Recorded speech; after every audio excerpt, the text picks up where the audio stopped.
Assalamualaikum warahmatullahi wabarakatuh.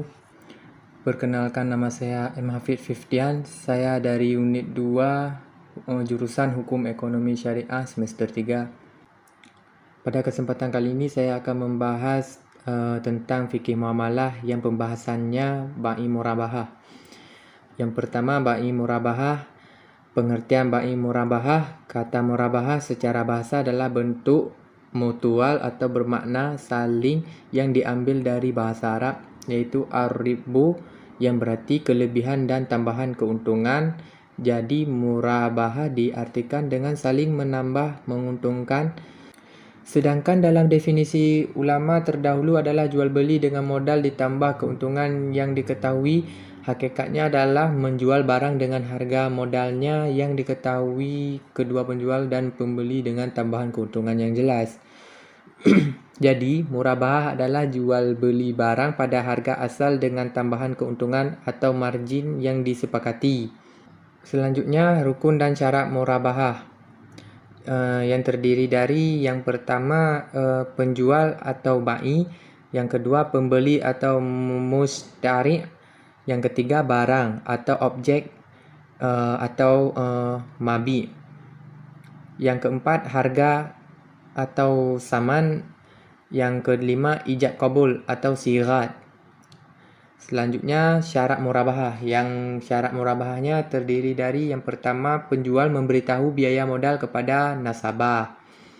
Yang kedua, kontrak pertama harus sah sesuai dengan rukun yang ditetapkan. Yang ketiga, kontrak harus bebas riba.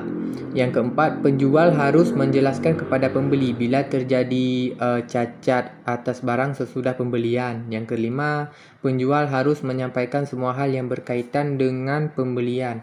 Yang selanjutnya, teknis penerapan murabahah di perbankan syariah. Untuk memahami murabahah di perbankan syariah, maka lebih dahulu diketahui jenis akad murabahah. Ada dua jenis akad murabahah, yaitu yang pertama murabahah dengan pesanan, yang kedua penerapan murabahah. Murabahah sebagaimana yang diterapkan dalam perbankan syariah pada prinsipnya didasarkan pada dua elemen pokok, yaitu harga beli serta biaya yang terkait dan kesepakatan. Ciri dasar kontrak pembiayaan murabahah adalah yang pertama, pembeli harus memiliki pengetahuan tentang biaya-biaya terkait dan harga pokok barang dan batas markup harus ditetapkan dalam bentuk presentasi dari total harga plus biaya-biayanya.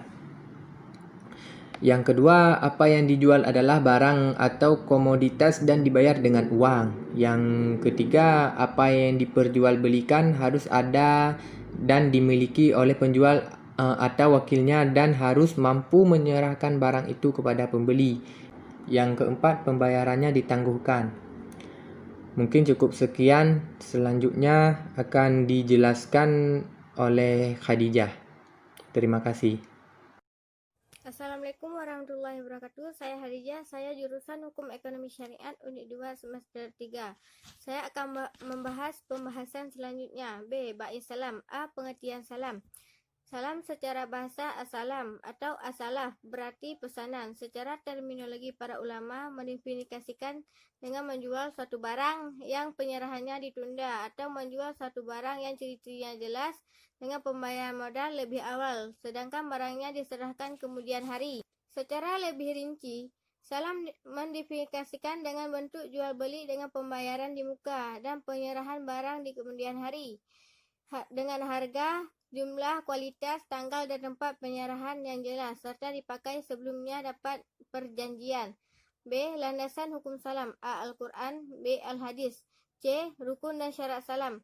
Syarat-syarat sahnya jual beli salam adalah sebagai berikut. A. Pihak-pihak yang berakad disyaratkan dewasa, berakal dan baligh. 2. Barang yang dijadikan objek akad disyaratkan jelas jenis, ciri dan ukurannya. 3. Modal atau uang yang disyaratkan harus jelas dan teratur serta dibayarkan seluruhnya ketika berlangsungnya akad. 4. Ijab dan kabul harus diungkapkan dengan jelas, sejelas-jelasnya dan tidak terpisah oleh hal-hal yang dapat memalingkan keduanya dari maksud akad. Namun Para imam mazhab telah bersepakat bahwasanya jual beli salam adalah benar dengan 6 syarat, yaitu jenis barangnya diketahui, sifat barangnya diketahui, banyaknya barang diketahui, waktunya diketahui oleh kedua belah pihak, mengetahui kadar uangnya, jelas tempat penyerahannya. C. Istisna. A. Pengertian istisna. Al-istisna adalah akad jual beli pesanan antara pihak produser atau penerima pesanan dengan pemesan untuk membuat suatu produk barang dengan spesifikasi tertentu, di mana bahan baku dan biaya produksi menjadi tanggungjawab pihak produser, sedangkan sistem pembayaran bisa dilakukan di muka, di tengah, atau di akhir.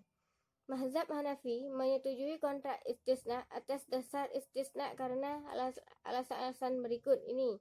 A. Masyarakat telah mempraktekkan bai istisna secara luas dan terus-menerus tanpa adanya keberontakan sama sekali. B. Di dalam syariat dimungkinkan adanya penyimpangan terhadap kias berdasarkan ijma' ulama. C. Bai al-istisna sesuai dengan aturan umum mengenai kebolehan kontrak selama tidak bertentangan dengan nas aturan syariat. Sebagian fuqaha berpendapat bahawa bai al-istisna adalah sah atas dasar kias dan aturan umum syariat karena memang jual beli biasa dan si penjual akan mampu mengadakan barang tersebut pada saat penyerahan. B. Dasar hukum istisna Al-Quran B. Al-Hadis. C. Rukun dan syarat istisna. Rukun istisna memiliki 3 rukun yang harus terpenuhi agar akad itu bisa terjadi, yaitu kedua belah pihak, barang yang diakadkan, dan ijab kabul. Syarat pada akad istisna. Dengan memahami hakikat akad istisna, kita dapat pahami bahawa akad istisna yang dibolehkan oleh ulama mazhab Hanafi memiliki beberapa persyaratan sebagai yang berlaku pada akad salam, di antaranya: A. Penyebutan dan penyepakatan kriteria barang pada saat akad dilangsungkan. B. Tidak dibatasi waktu penyerahan barang. C. Barang yang dipesan adalah barang yang telah biasa dipesan dengan akad istisna. Selanjutnya, kesimpulan. Al-bai jual beli berarti pertukaran suatu dengan suatu. Secara istilah, menurut mazhab Hanafiyah, jual beli adalah pertukaran harta dengan harta dengan menggunakan cara tertentu. Bai murabahah adalah jual beli barang pada harga asal dengan tambahan keuangan yang disepakati. Bai salam adalah akad atas barang pemesan dengan spesifikasi tertentu yang ditanggung penyerahan pada waktu tertentu di mana pembayaran dilakukan secara tunai dan majlis akad. Bai salam adalah akad atas barang pesanan dengan para imam mazhab telah bersepakat bahwasanya jual beli salam adalah benar dengan 6 syarat, yaitu jenis barangnya diketahui, sifat barangnya diketahui, banyaknya barang diketahui, waktu diketahui oleh kedua belah pihak, dan mengetahui kadar uangnya dan tempatnya. Bai istisna adalah pemesan secara bahasa, artinya meminta, dibuatkan menurut terminologi artinya perjanjian terhadap barang jualan yang berada di dalam kepemilikan penjual dengan syarat dibuatkan oleh penjual, atau meminta dibuatkan secara khusus sementara bahan bakunya dari pihak penjual. Inilah yang dapat saya sampaikan. Lebih dan kurang saya minta maaf. Wabillahi taufiq wa hidayah. Assalamualaikum warahmatullahi wabarakatuh.